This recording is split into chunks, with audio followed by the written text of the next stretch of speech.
This has got to be one of the most inconvenient things on the planet. Holy hell. I forgot my headphones, so I'm dealing with this at the moment, but I'm working with what I have. God, this is taking a while. Hey, how's it going there? So I thought while this loaded, I might talk a little bit about why I did a remix of this song in particular. This is because it really inspired me. Let me give a good overview first. This is the project file for this remix I made for Orbit. It real cool looked like, you know what I mean? But honestly, I had a lot of fun working on this project. It was actually really cool to do, and there's a lot of cool key changes and music theory stuff that I don't even know if I can explain well enough to. Hi. Alright, so this is the project file for the remix I made. You can go check that out on the other channel. I think, where am I gonna post this? Hevisto, which is the OG music channel. Big flashy warning, if you aren't a music producer or whatnot, or sound designer or mixer or audio engineer, you don't have to be. I'm not, and I made this thing. Okay, so we shall start with lay beginning, I guess. Let's dive into my mind real quick on my mindset on how I made this thing. Really what I did was I had the original stems up here, because lucky enough, the stems for the song, he didn't just export the vocals and send out and say, do a remix like other people did. He actually gave me the full thing with all the chops and blips. I didn't sample any of the basses because I wanted to do my own sound design for it, because I had a good idea of what I wanted to do. But I did do a lot of the vocal stuff because I loved the vocals. They were real good. I liked them. I also wrote them in here as like a reference. These top notes are actually, I guess we're jumping into the thing now. Hello, welcome. These top notes right here are actually the notes that are played for the vocals. So, you know, we go make you move. You know, I'm just gonna tolerate this. This is how my life is right now. I didn't sample anything, but I did sample the vocal, and I put the vocal up here. And that was like the melody that he did for it. And then it went up to A, G. Goes down to D, sorry. I forgot it already. Dude, another thing. School classes and all that jazz has taken up a lot of my time. And unfortunately, I can't do all that much recording sessions, which sucks. But hey, I'm keeping in there. I made this. And I made the other Amori thing, which you can go check out and link in the description. Maybe, probably, I don't know. Let's start with the chords. So good old. Well, wait. Shut up. There. Dun dun dun dun dun dun dun dun. So I knew immediately that I needed to do a key change too, because what I've been doing the entire time is I've been avoiding right here, which this is, I guess, a key change to like D major rather than D minor, and back to D major, D maj, D mine, and that would have been D minor, and then it would have gone back to, no, that's still D minor. Okay, but yeah, it doubles in D major and D minor, kind of just give like, we're happy, no we're not, yes we are, no we're not, yes we are, no, and it just kind of goes back and forth like that. And I feel like it's kind of jazzy when it does that sometimes. And the original, it's pretty simple. Let me give funky. Got a little cymbal here. Let me give funky. And right at funky, it cuts out. So at the beginning right here, there's a few things going on, just an impact. Right here, it's starting off the melody, kind of just giving it and hiding the rest for later, and then it goes to the next one, which is basically the same thing, except, and then that right there is a perfect transition into the D major. This entire chord progression kind of just evolves around the fact that it transitions back to D major and back and forth until it gets to the drop, but I'll get to that. And the riff's pretty simple, and it's just, I mean, you can hear most of the aspects. This thing, I don't know why I added it. I was listening to it, and I was just like, without it,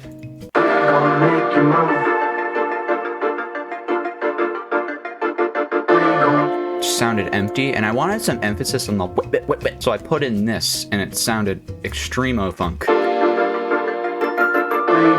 Like super disco-y. And then I knew immediately that the next one needed... Oh, that's it, just some strings. Like, the strings alone. Come on, can you get more disco-y than that? Oh, this thing down here. It's going to town.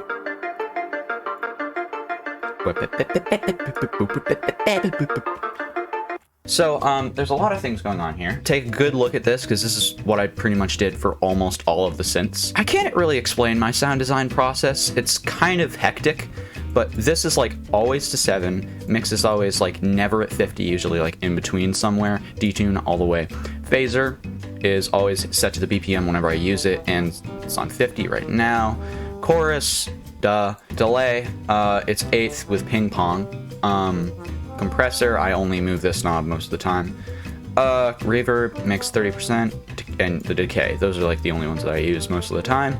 And cut, and it's a really short plucky pluck McPluckersons. There's no unison right now because I feel like that gives it more of a thing. And also, this right here, I use glass lid from the thingy. It gives it more of a pluck sound. Like if with, it just sounds cooler. I don't know what to say. So for the entirety of the song, I've kind of only been using lab stuff and Serum. So this is part of the Groove Piano Pack thing, which is right here. There's short and sustain. Sustain's just a longer, more reverb version of short. Short, no reverb.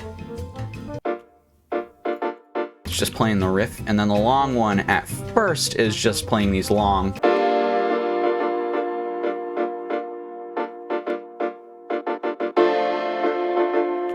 And it just sounds real nice. So if you've been noticing, the automation, I don't want to explain all of the automation because you'd honestly fall asleep, but the automation is basically the whole time just like, this whole first part is like one giant filter over everything. Like each filter is different for each thing, but there's a filter on pretty much everything, and then the fill comes in and it's just like, we're starting the song now. Everything cuts out for that one.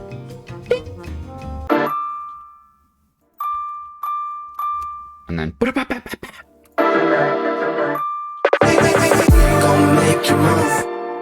And then they really make you move. I do this a lot to my snares, is what I do is I just cut it out like all the way right here until it's like almost like 4th sized. And what it does is listen to it without the 4th and then with. Like, listen to it like this. It sounds more full, but as soon as you get it into the 4th sides, which is this the 4th sides? I really hope it is. As soon as you get into the 4th sides, it's more like choppy. That's a perfect example right there. And then, wait. Gonna make you move from side to side.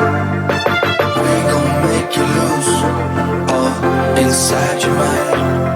Oh, we gon' get you. So there's a lot of stuff going on already. The kick is introduced. Just a little low thumpy thud. I didn't want anything like gigantic. You going to town. That's on sidechain. Nothing's gonna play. You. It's right here. Prime, Misfits, pretty much everything I've been using so far. Same presets. The long pluck, not a short one. And with the unison up, detune towards the center. I never leave the detune at neutral, even for like big chords. Like most of the time you don't need that unless you want it to sound actually really detuned. Because that's basically like the 50% if you leave it at detune. You move towards less, it's like less of the effect. Or, I guess that's not really how that works, but you know what I mean. And then biggins are introduced. These aren't the biggins, we're the biggins. Are you the biggins? Yep. So this is one of the filters. It's a saw with a little bit of a, variation, because if it were just a saw, put you to sleep. This, it's got some excitement in there. I use hyper distortion on pretty much all my super saws to give them like, it just sounds better. Chorus, like without, it sounds like analog with reverb, but then as soon as you do this, you just get real funky, and that's what you want. From there, there's also, let's just solo out you, and you, and you, and listen to this.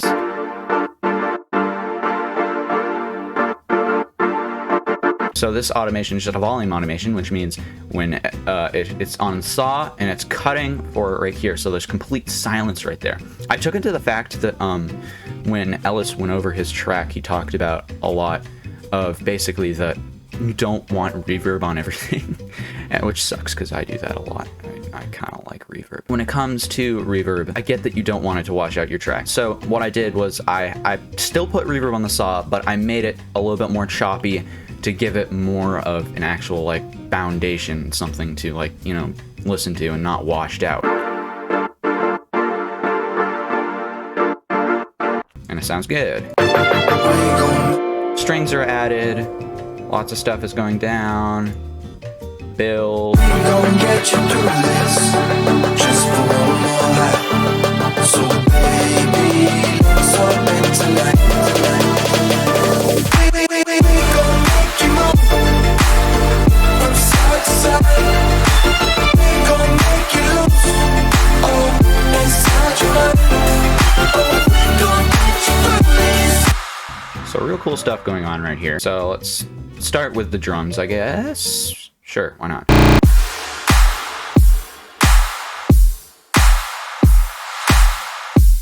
So kind of just a basic pattern, if I'm being honest. Some good, you know, rides going on. The impact's introduced, except louder this time. And the high end's renewed, if I recall. And this right here. So basically what this is doing is it's like reverb off. It's basically like reverb, reverb, reverb, reverb. I don't usually like having my claps just be on reverb just all the time. I usually automate that, and I feel like having this like blocky thing for it works better than like just this or that. Well, this would be like right here, but you get what I mean. Because it's just like boom, cha, boom, pa. It's hitting real good. I mean, there's not that much else to talk about in this section. There's some background white noise right here just to give it some hype, which is in the automation, so it's, and then the ARP thingy still here. Most of the stuff had a filter at the beginning. Now, like the real top end high end stuff is actually back. Sub bass, self-explanatory. Bass, also self-explanatory. You. There's a top note added. This thing had reverb at the beginning. Now it doesn't, so it's more choppy. I wouldn't leave this drowned piece of piano here. That'd be awful. And then doubles. And that's about it. I mean, hi-hat pattern's also like simple.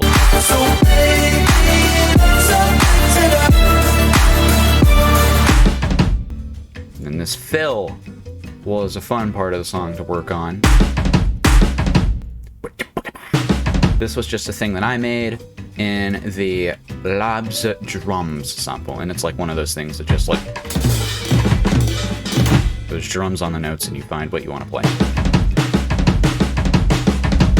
Here comes the ride. That's not for a wedding at all.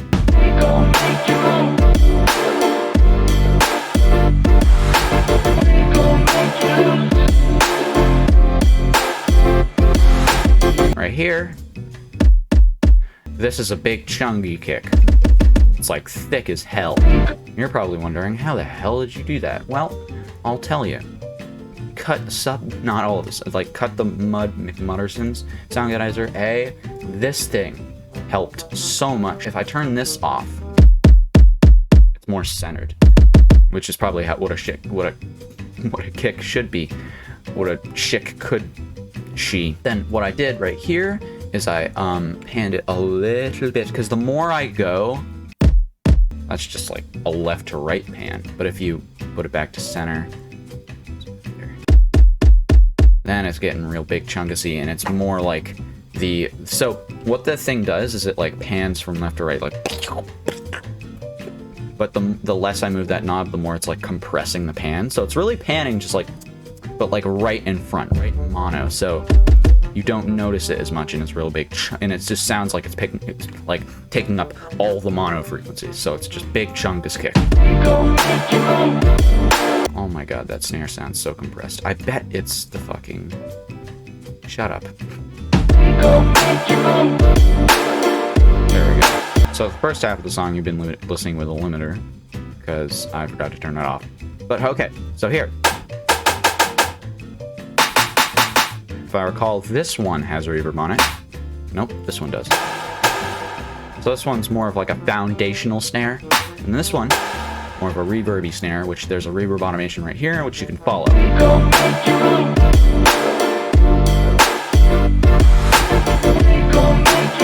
The reverse clap effect is back, except for the snare.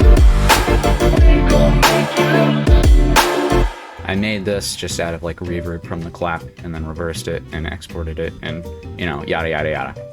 The only thing that's really changed here is there's a couple things. You ride added.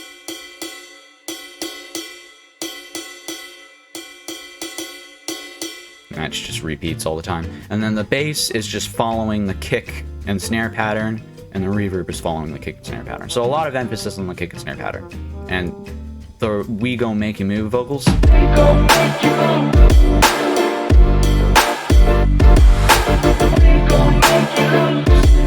It's kind of just being like panned from side to side.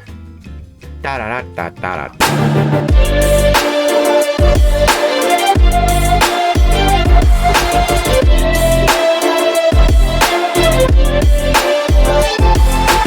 I love this part, mostly because just the fact that I heard this thing,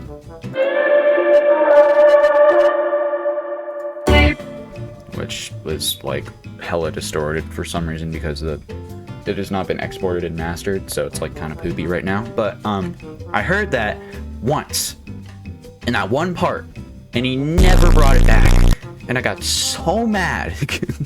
Because I was just like, that is just the most fire sound in the history of sounds. Okay, there's this. It's just like a, you know, more of an electronic hi-hat pattern. And then, so, you know what? I said, screw it. I'm going to make a sick-ass lead. And I did. And there's pitch automations to make it even more funky. Variation on the pitch automations. And I think it's variated right here.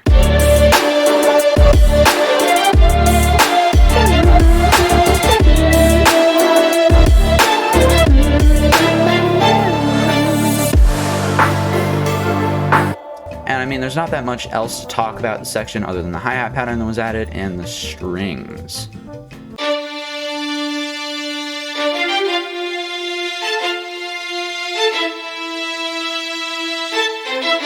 Which are just following this pattern right here. And moving into this part.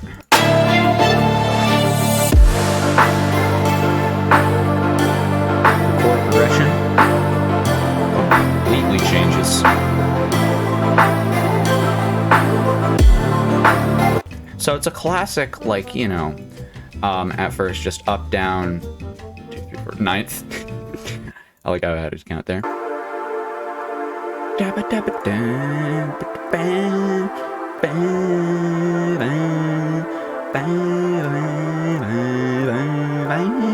And then once you get to the second variation, it goes back to the key change, like a god. There's also this little riff right here. Right here.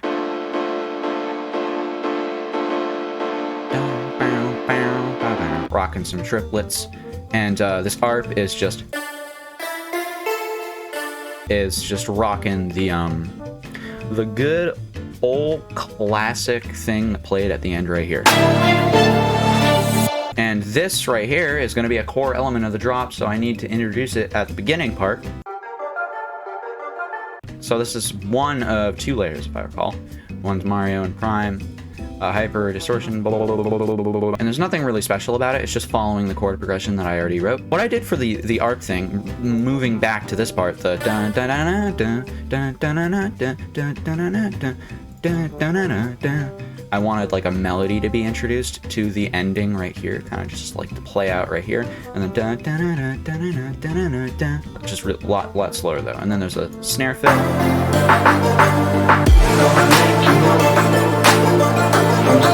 We brought back the clap. Or is that a different clap? No, that's the same clap, right? Yeah, it's the same clap. Okay, we're fine. And then we go Make You Move, vocals coming back. Those come back. I made a riser somewhere. Here it is. So this right here, it's Informax 1, run through hyper distortion, chorus, compressor, and EQ. EQ's hitting the highs a little bit. And I feel like, if I recall the automation, there's a volume automation. There's a filter automation. This is moving upward, just to give it the...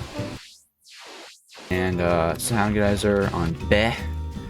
And it's just getting louder and louder and louder, and you know, build stuff. So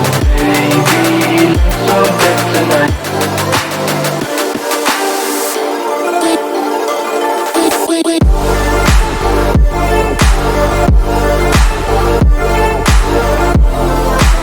and this is where just funky grooves are engaged.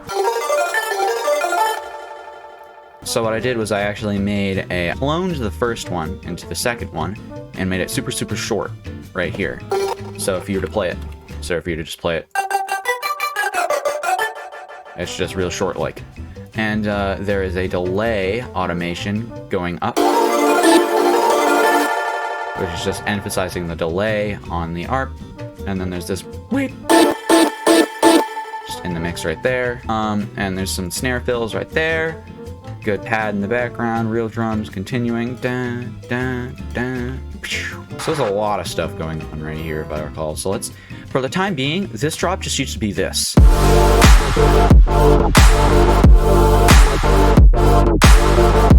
So there's a filter going to town. Let's listen to it without the drums, just for good emphasis.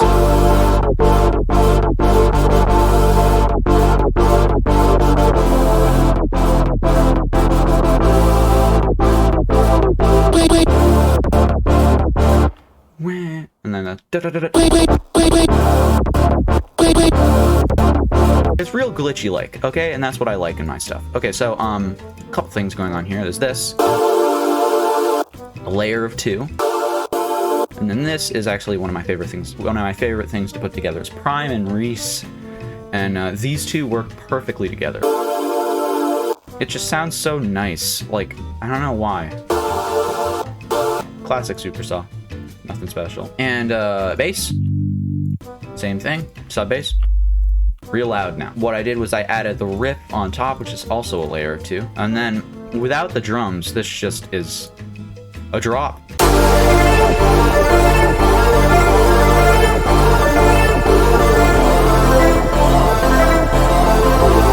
It's just super nice. And then this, okay, I didn't even talk about this. First one, and then this one. Just adds a little bit of like a top-end monster thingy. It's going to town. And with the drums. And there's this big punchy kick that I just love. And then the same claps are used from the ones over here, but they did the job. And where am I? This took a long time. And then right here.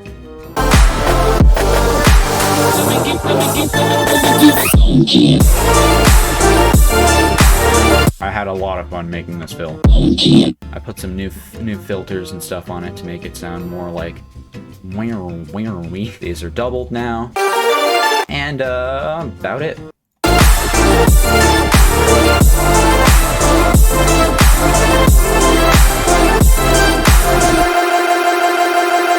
Shut up, which is just a delay, a grain effect on the effector. And then this wee is now being a wee chant. A lot of things that you can do to emphasize the transition is to take out the bass, because if you just have this the whole way, it's just going to be like, wait, what? The bass is out now? No, you want to do it before you exit the drop. This is just a volume automation.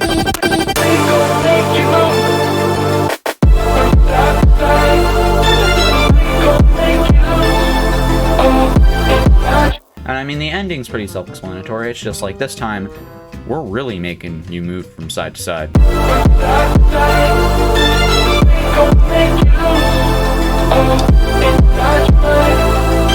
They're just really going to town on the side-to-side movements right there. And right here, there's a little bit of a glitchy vocal thing. Very mono. Filter is coming back on. A little bit of a grain thing going on here. Key change still emphasized. So baby, let's orbit tonight. Shortened like.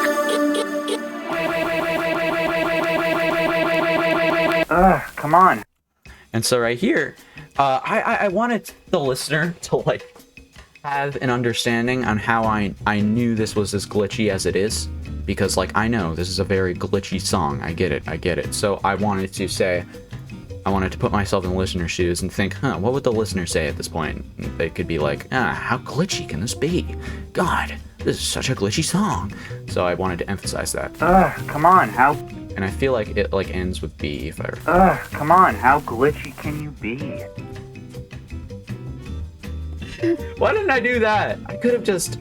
come That on, could have been how the ending. glitchy can you be? Can you be? God. Becky. This song. But yeah, why didn't I do that? Dumbass Ben exporting his songs without the B at the end. But it's fine. That's fine. But yeah, that's about it. I mean, the best way to understand a song that I make is to probably listen or watch me make it. But I mean, that you'll fall asleep watching me make a song, if I'm being honest. And that's about it. Yet, you say, because this has been off the whole time. And I exported it, making it really like, I went to here, export the WAV, and then you go open to Orbit, which is where I exported the WAV file, mastered the bad boy, and first things first, did this. I did a little bit of an EQ adjustment. Maximus going to town. I hope you enjoyed the breakdown of this bad boy right here, and I'll see you in whenever I get back to the gaming videos. God, I haven't played Little Nightmares in like 2 months. I gotta get on that. Thanks for sticking with me, and I'll finish projects soon enough, and hopefully you enjoyed this breakdown, and go listen to the song. Go listen to the song right now, or else. Thanks for clicking on this silly little channel of mine, and yeah, see ya.